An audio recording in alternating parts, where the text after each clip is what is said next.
सीमाच best किचनमध्ये तुम्हा सर्वांचं खूप खूप मनापासून स्वागत आहे. तर उन्हाळ्याच्या दिवसामध्ये भाजी खाण्याचा कंटाळा येतो. आपल्या रोजच्या भाज्या त्या खाऊन कंटाळा येतो. तर आंबाड्याची भाजी अशी एक आहे की ती कधीतरी खाल्ली जाते. तर खूप छान ही भाजी लागते. तर ही पारंपरिक पद्धतीची भाजी आहे आणि खूप जुनी पद्धत वापरून मी आज ही भाजी बनवणार आहे. आणि खमंग अशी आंबट तिखट भाजी लागणार आहे. तर जुन्या पद्धतीने ही भाजी बनवणार आहे. तर आंबाडीची भाजी खूप आंबट असते. तर आंबट जास्त होऊ नये, खूप सोपी पद्धत वापरून ही भाजी बनवणार आहे. चला तर मग आता आपण रेसिपीला सुरुवात करूया. तर इथे मी स्वच्छ धुवून अशी एक पेंडी आंबाडीची घेतलेली होती. ती अशी पद्धतीने मी नीट केलेली आहे. तर बघू शकता अशी ही आंबाडीची भाजी असते.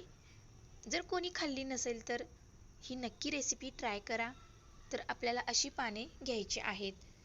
तर ह्या भाजीचे खूप गुणधर्म आहेत. तर ही भाजी आरोग्यदायी आहे. तर या भाजीचा कायम तुम्ही समावेश आहारामध्ये करा. तर आता ही भाजी आपण चाकूने कट करून घेऊया. तर एकदम बारीक चाकूने कट करायची नाही, अर्धवट अशी कट करायची आहे. तर अशा पद्धतीने इथे ही भाजी कट केलेली आहे. तर आता ही भाजी कट करून झालेली आहे. तर ही भाजी आपल्याला शिजवून घ्यायची आहे पहिल्यांदा, म्हणजे जो आंबटपणा असतो तो निघून जाईल. तर खूप आंबट असते ही भाजी. तर कोणाकोणाला ही भाजी खाल्ल्यामुळे पित्त होते. तर पित्त होऊ नये म्हणून ही भाजी अशा पद्धतीने तुम्ही करून बघा. खूप छान लागेल आणि पित्तही होणार नाही.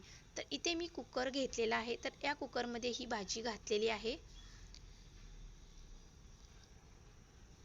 तर भाजी घातल्यानंतर इथे मी शेंगदाण्याची वाटी ठेवत आहे भाजीमध्येच. तर पाणी घातलेलं आहे थोडंसं. तर इथे अख्खे शेंगदाणे आपल्याला ह्या वाटीमध्ये ठेवायचे आहेत, म्हणजे छान वापरले जातील. तर आता कुकरला शिट्ट्या करून घेऊया. तिकडे भाजी शिजते तोपर्यंत आपण इकडे मिरची लसूण बारीक करून घेऊया खलबत्त्यामध्ये आणि कोथिंबीरही घेऊया आणि थोडेसे जिरे घालूया. तर आपल्याला हे बारीक कुटून घ्यायचं आहे. तर ही मिरचीची पेस्ट आपल्याला अशी कुटून घ्यायची आहे. तर अशा पद्धतीने ही पारंपरिक पद्धतीने मी बारीक करत आहे खलबत्त्यामध्ये. तर खूप छान चव येते अशी पेस्ट केल्यानंतर खलबत्त्यामध्ये. तर ही पेस्ट तयार आहे. तर इकडे आपली भाजी पण छान शिजलेली आहे. आता ही शेंगदाण्याची वाटी काढून घेऊया. तर बघू शकता हे पाणी असं झालेलं आहे भाजीमध्ये. तर भाजी छान शिजलेली आहे. तर भाजी काढून घेऊया.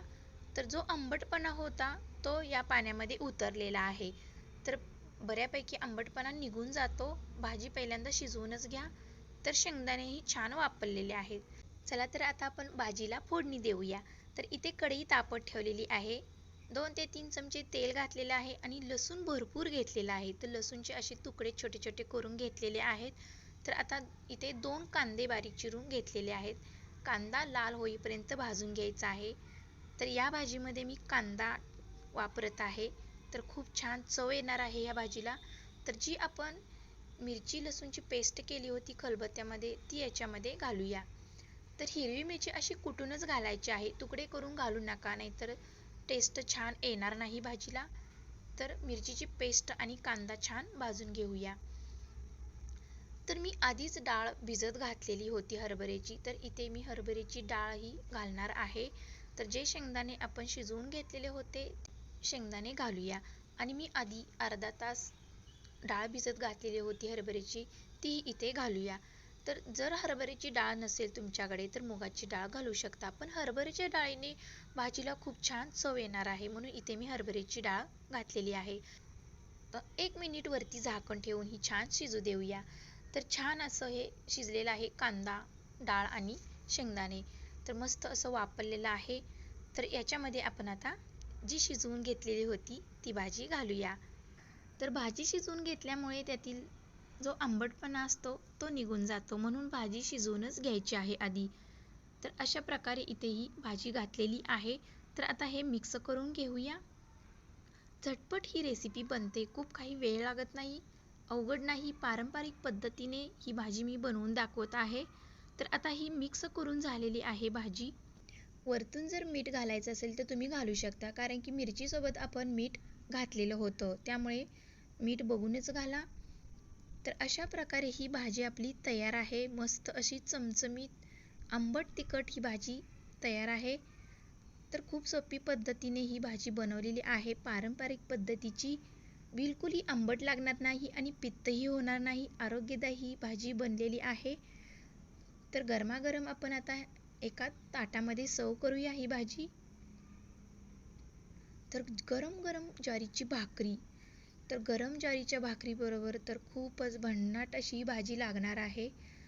तर मस्त अशी टेस्टी आंबाडीची भाजी आणि ज्वारीची भाकरी खूप छान लागते. तर गरम गरम भाकरी बरोबर ही भाजी खाण्यास वेगळीच मजा असते. तर आता कोणीही सहसा भाजी खात नाही, पण ही भाजी नक्की ट्राय करा आणि खाऊन बघा कशी झाली आहे. तर ही पद्धत वापरली तर मला कमेंटमध्ये तुम्ही सांगा कशी बनली आहे भाजी. अजून जर माझ्या चॅनेलला तुम्ही सबस्क्राईब केलं नसेल तर सबस्क्राईब, लाईक, शेअर जरूर करा आणि शेजारी जे बेल आयकन आहे ते प्रेस करायला विसरू नका. माझ्या ज्या नवीन रेसिपी आहेत त्याचं नोटिफिकेशन तुमच्यापर्यंत लवकर पोहोचेल. तर भेटूया अशाच नवीन रेसिपीमध्ये. तोपर्यंत बाय बाय.